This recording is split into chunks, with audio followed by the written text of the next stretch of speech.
Hello there. How are you doing? I hope that you're feeling settled and that you're ready for a quiet story. This is a Fireside Tale, and it's a gentle little story to listen to and imagine. And tonight's story is called The Snail Who Didn't Hurry. So, let's find a comfortable place, take a slow breath, and let's begin.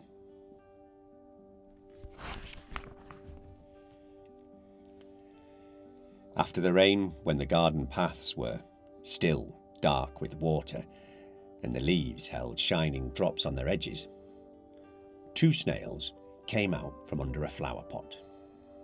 They were small, round-shelled, silver-tracked, and very, very calm.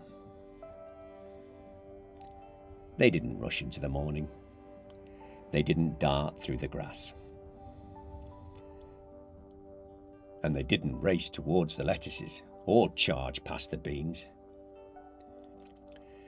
They simply lifted their soft heads and felt the damp air and began to travel the way snails do. Slowly, steadily, as if they had all the time in the world. Now, a child in the garden saw them at once. "Oh," they said, "there you are." And the child crouched low beside the path. One snail was climbing the edge of a wooden planter, and the other was making its way carefully across a flat stone, still wet from the rain. The child watched for a little while, then a little longer, then longer still. After some time, the child began to wonder about something. "Why are you so slow? You'll never get anywhere at that speed." Now, the snail didn't answer in words. Of course they didn't. They were snails. But the one on the stone lifted its feelers a tiny bit higher, and it kept going. The child looked up, and above the garden wall, a blackbird landed suddenly with a rustle of wings. A bee passed by in a blur.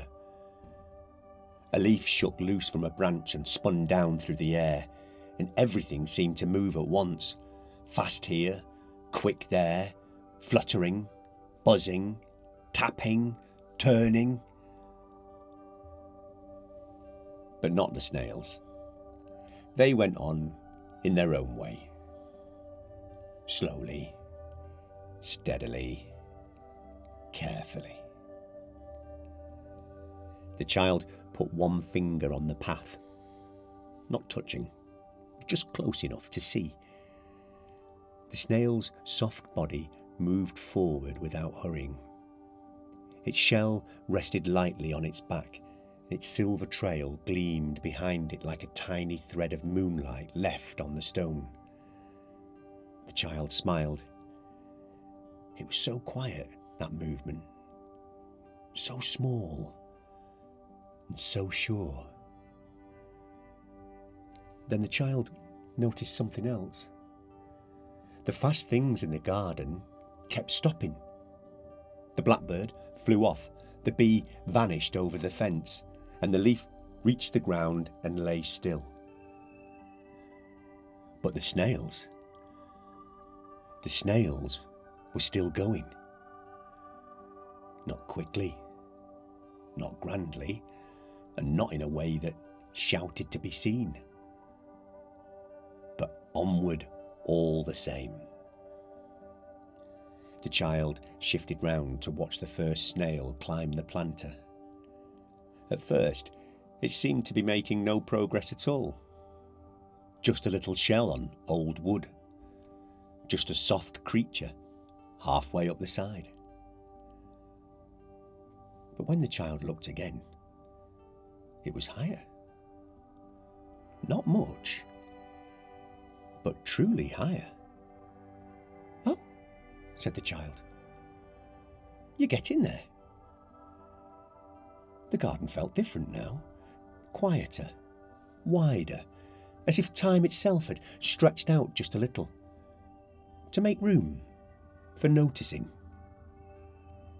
The child sat down beside the path, no fidgeting now and no rushing off, just sitting and watching, being still enough to see small things happen.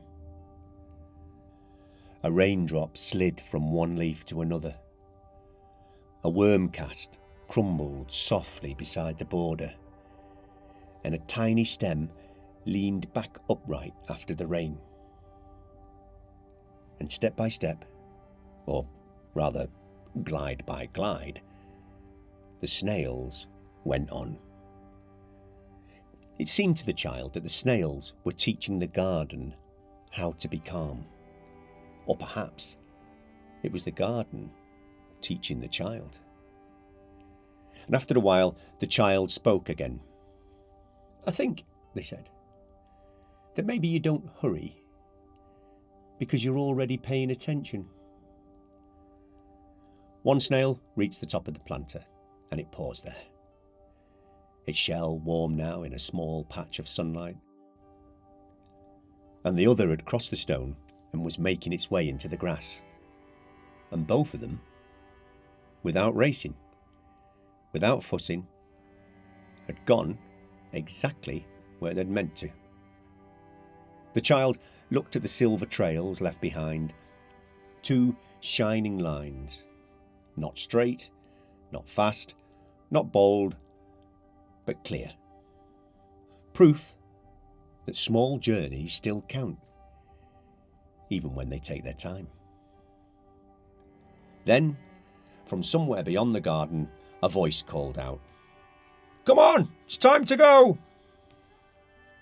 The child started to stand and felt the old hurry rising up, like it always did. But then, they stopped. They looked back at the snails one more time, at the silver trails, at the small, steady way that they'd travelled in the morning, and the child took one slow breath, then another. "Coming!" they called back, but not in a rush. They stood carefully and brushed the damp grass from their knees, and they walked towards the voice. Not slowly, exactly, but steadily, calmly, still noticing the way that the morning had felt. Because not everything that matters arrives in a rush. Some things reach us gently. Some things take their time. And some small creatures in a rain-washed garden can remind us that slow is not the same as lost. And that's the story of the snails that didn't hurry. So, wherever you are tonight, whether the day has felt busy or noisy or full, please try and remember the silver trail of the small garden snail and how far something gentle can go without ever hurrying at all. Sleep well and keep a little room in your heart for the slow and quiet things. That's Giles. Thank you for listening.